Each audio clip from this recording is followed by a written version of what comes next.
Good day, everyone, and welcome. My name is Habiatu, and joining me today is my colleague, Susan. Susan, if I ask people what Europe's biggest challenge is, most would probably say migration, climate change, or inflation. I think so too. Those are the issues we constantly hear about in the news. But what if I tell you that Europe's biggest challenge isn't making headlines every day? What if it's something happening quietly in the background? Now, you've got my attention. What are you referring to? Well, that's a good question. What I'm referring to is Europe's demographic crisis.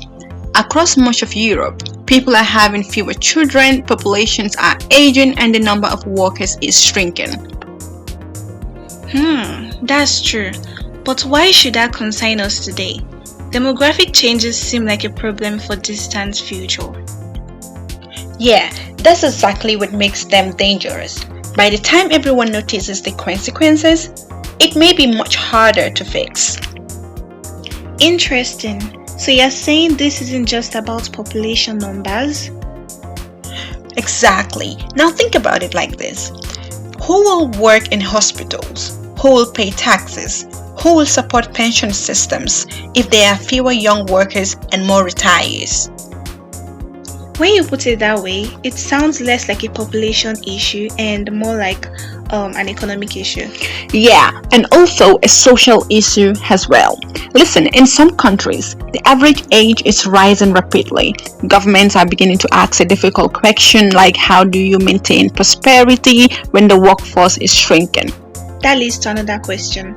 If Europe needs workers, why do we also hear so much about reducing migration? Europe seems to be facing a paradox. It wants to control migration, yet many sectors desperately need workers. Healthcare is a good example. Many hospitals already struggle to find enough nurses and caregivers. Yeah, and population is aging, and the demand for healthcare workers will also increase. So Habiatu, do you think migration could solve Europe's demographic problem? Well, Susan, I think it can help, but I don't think it can solve everything.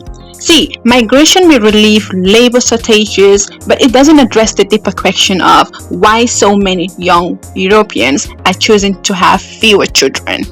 That's a powerful point. Perhaps we focus too much on the symptoms and not enough on the causes. Good point there. I agree with you.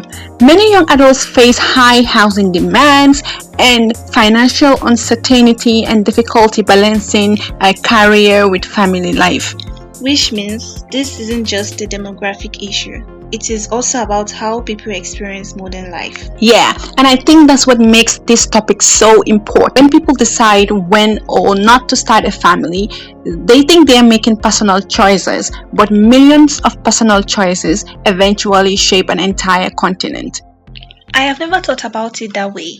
A demographic crisis doesn't arrive overnight. It develops slowly, one generation at a time. Yeah, and that's why it can be easy to ignore. We often focus on urgent crises, but demographic change may have consequences that last much longer. So perhaps the real question isn't whether Europe has a demographic challenge. Yes, but whether Europe is preparing for a society it will have 20 or 30 years from now. Because the future of Europe won't only depend on technology, politics, or economic growth. But it will also depend on people, how many there are, how they live, and what kind of future they believe is worth building. That is all we have for you. Thank you for listening.